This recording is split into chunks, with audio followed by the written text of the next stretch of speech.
여러분은 지금까지의 여러분의 인생을 스스로가 돌아보면서 평가를 한다면 자신에 대해서 어떻게 평가를 하실 수 있으실 것 같으세요?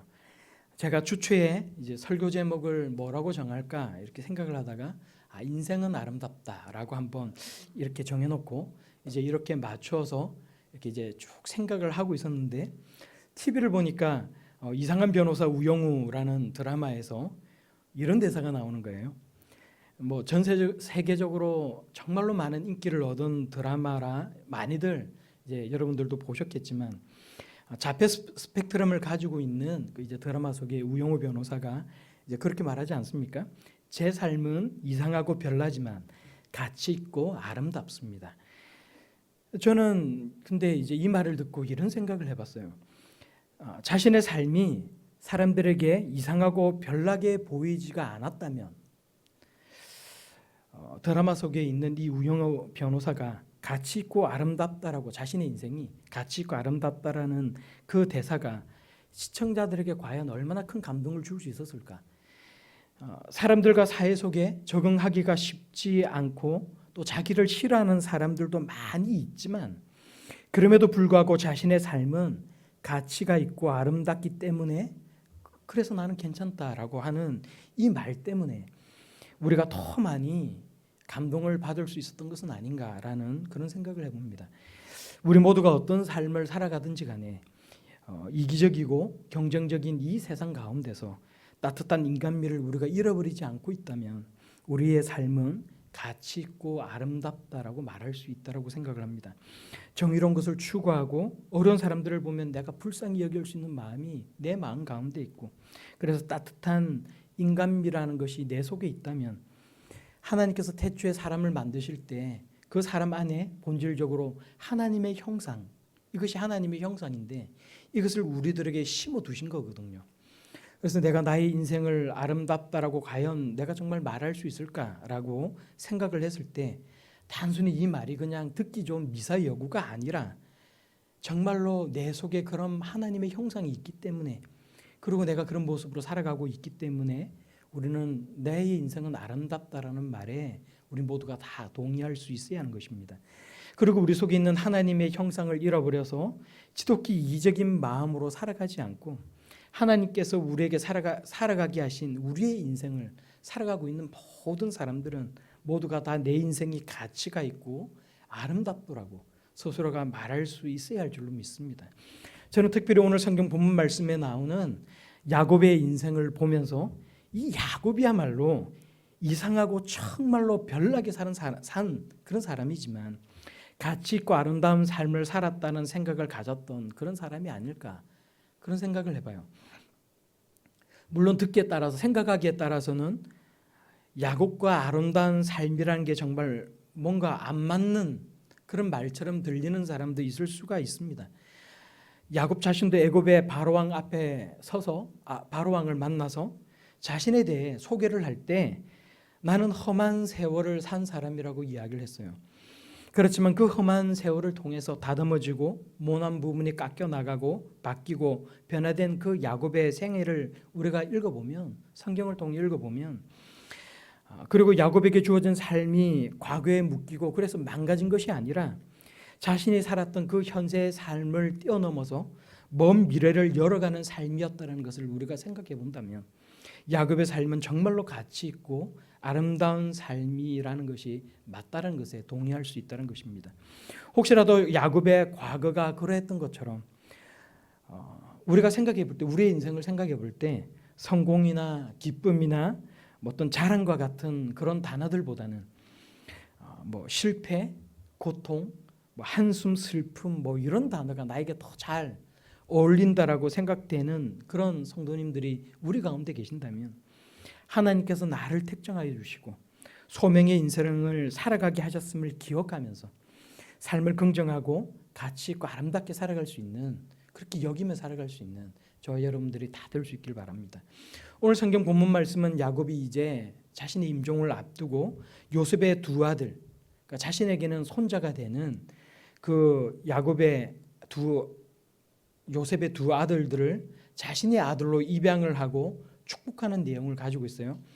그런데 우리가 생각을 해보면 먼저 야곱에 대해서 먼저 우리가 생각해 보는 게 좋을 것 같아요. 야곱은 어떤 사람이에요? 생각해 보면 야곱은 배고픈 형 에서에게 팥죽 한 그릇으로 장난치듯이 장자권을 자신에게 팔라고 했던 사람. 눈이 어두운 아버지를 속여서 장자의 축복을 가로채고는 화가 나서 자신을 죽이겠다는 형을 피해서 머나먼 한 번도 가보지 못했던 삼촌 외삼촌의 집으로 도망을 갔던 사람. 그런 사람 아닙니까? 외손촌에게 속고 자신도 속이면서 그런 행동을 반복하면서 14년의 시간을 보냈고 결국은 삼촌이 두려워서 다시 고향으로 돌아오다가 자신의 형 에서가 자신에게 400명의 건장한 장년들을 이끌고 오고 있다는 말을 듣고는 거기에 너무나도 무서워서 자신이 가지고 있던 재산 하인들을 두 때로 나눠서 만약에 한 때가 공격을 당하게 되면 다른 한 때는 도망을 갈 수 있도록 세상적인 계략을 짜내었던 사람. 그리고 그것도 모자라서 가족도 아내도 자식들도 하인들도 재산도 다 앞세 보내오고 자신은 야복강을 건너가지 않고는 끝까지 남아서 새벽이 지나도록 전전긍긍을 하다가 그곳에서 어떤 사람을 만나서 완력으로 씨름 아닌 씨름을 했던 그런 사람이 바로 이 야곱이라는 사람입니다.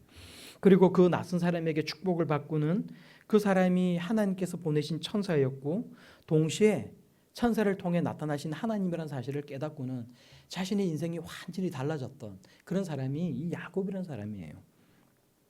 우리가 야곱을 생각을 해보면 성경에 나오는 대표적인 사기꾼 그렇게 말할 수 있지 않습니까? 사람들에게 속임수를 쓰고 세상적인 계략을 써서 자신의 야망을 이루고자 했던 사람. 성경은 그런 야곱을 향해서 뭐라고 얘기해요? 버러지 같은 야곱이라고 표현하고 있어요. 그런데 그런 야곱이 자신의 속임수나 세상적인 계략이 아니라 하나님의 은혜와 도우심으로 결국은 복을 얻게 되는 것을 우리는 성경을 통해 알 수가 있습니다. 믿음이 없던 자가 믿음이 생기고 영성이 얕은 자가 깊은 영성과 인격을 얻게 되는 것을 우리가 확인할 수가 있어요. 12명의 아들을 낳았는데 죽은 줄로만 알았던 요셉이 살아 돌아와서는 애굽이라는 그 옛날에 그 큰 대제국의 2인자가 되어서 온 땅이 기근이 들어서 먹고 살기 힘든 그때에 애굽 왕궁의 지원으로 어려움 없이 살 수 있었던 그런 사람. 이게 야곱의 생애예요. 이제 애굽 땅에 들어와서 사는데 그 땅에 17년을 머무르고 있다가 가나안 땅으로 돌아가지 못하고 이제 기력이 다 하여서 지금 이제 임종을 앞두고 있는 이 상황이 오늘 우리가 보는 이 본문 말씀인 거예요. 성경이 우리에게 자세하게 말씀해주고 있지는 않지만 아마도 임종을 앞두고 기력이 쇠약해진 이 야곱이 우리가 생각을 해보면 최소한은 며칠, 길면 1년 이상의 기간을 아마 이제 기력이 다 쇠하여져서 침상에 아마도 누워 있었을 거예요.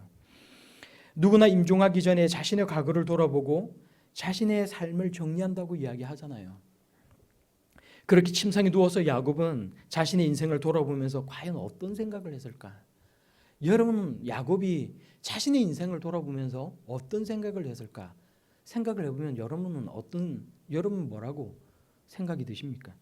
오늘 성경 본문 말씀은 야곱의 그 세상을 살아가는 생각이 얼마나 많이 바뀌었는지, 야곱의 믿음과 영성이 얼마나 깊어졌는지를 우리들에게 보여주고 있어요. 임종 전에 요셉의 아들이자 자신의 손자들인 므낫세와 에브라임을 자신의 아들로 입양을 하면서 그들에게 축복을 해요. 하나님께 복을 빕니다. 우리가 15절 16절 말씀을 함께 읽어보도록 하겠습니다. 오늘은 딱 이것만 읽어보면 돼요. 우리가 15절 16절 말씀을 한 목소리로 같이 읽어보도록 하겠습니다. 시작. 그가 요셉을 위하여 축복하여 이르되 내 조부 아브라함과 아버지 이삭이 섬기던 하나님, 나의 출생으로부터 지금까지 나를 기르신 하나님, 나를 모든 환난에서 건지신 여호와의 사자께서 이 아이들에게 복을 주시오며 이들로 내 이름과 내 조상 아브라함과 이삭의 이름으로 칭하게 하시오며 이들이 세상에서 번식되게 하시기를 원하나이다. 아멘. 아멘. 야곱이 지금 하고 있는 이 축복의 내용을 보면 이 야곱의 믿음이 얼마나 성장하고 야곱의 영성이 얼마나 깊어졌는지를 우리가 알 수가 있어요. 야곱이 표현하고 있는 하나님에 대해서 세 번을 표현하고 있어요. 첫째는 뭐라고 나와요? 15절에 보면 내 조부 아브라함과 아버지 이삭이 섬기던 하나님. 두 번째는 나의 출생으로부터 지금까지 나를 기르신 하나님. 세 번째는 뭐예요? 16절에 나를 모든 환난에서 건지신 여호와의 사자라고 표현을 하고 있어요. 그 하나님께서 이 아이들에게 복을 주시고 내 조상 아브라함과 이삭의 이름으로 칭하게 해주셔서 므낫세의 하나님 에브라임의 하나님으로 칭해지게 해주옵소서.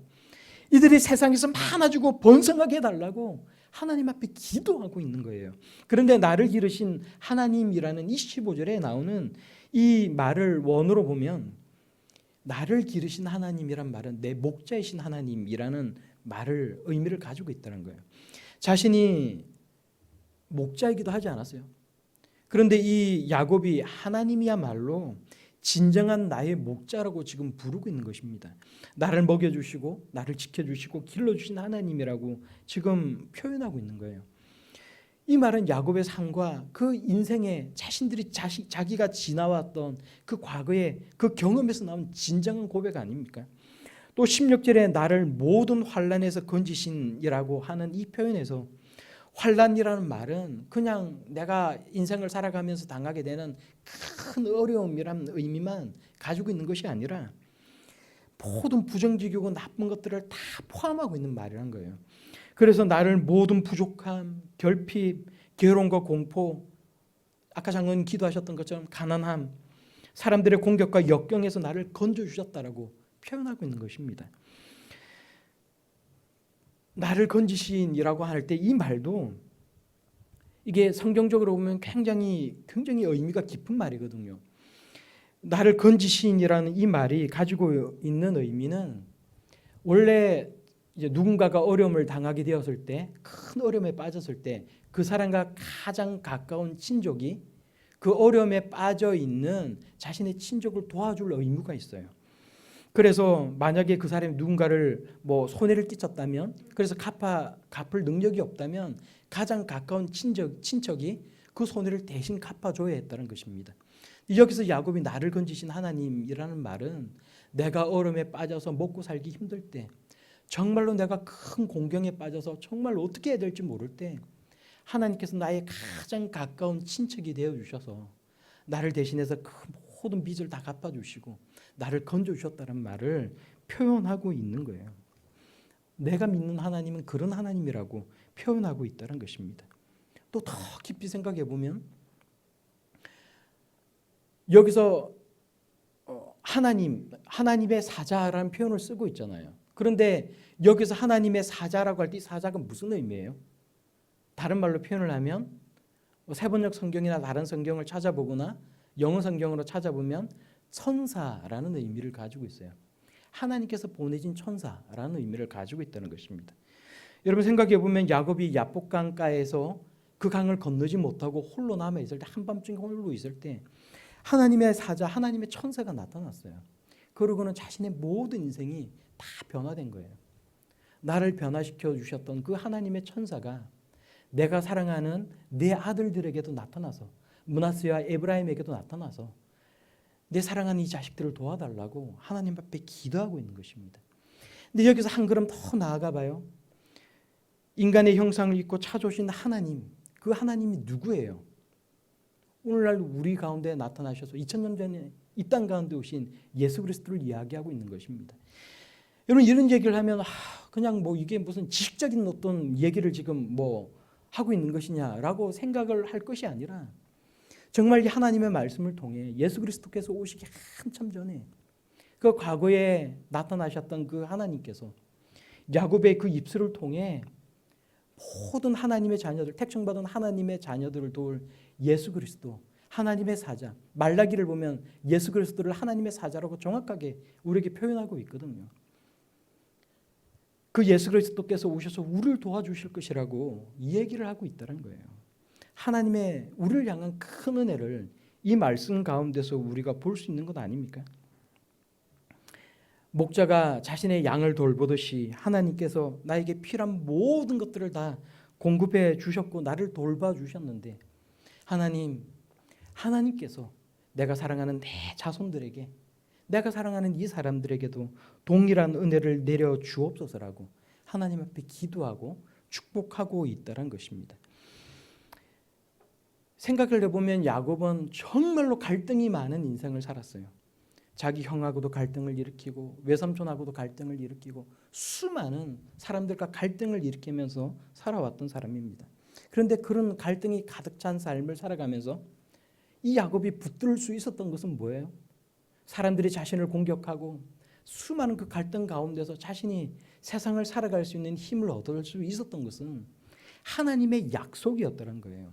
하나님의 약속이 결코 내 인생 가운데 지켜지지 않는 것이 아니라 반드시 내 삶 가운데 이루어진다는 것을 삶으로 경험했던 사람, 그 사람이 바로 이 야곱이었고, 그래서 이제 자신의 임종을 앞두고 있는 상황 가운데서 나에게 임하였던 그 복이 내가 사랑하는 내 자식들에게도 임하게 하여 주옵소서라고 기도하고 있다는 것입니다. 축복하고 있다는 거예요.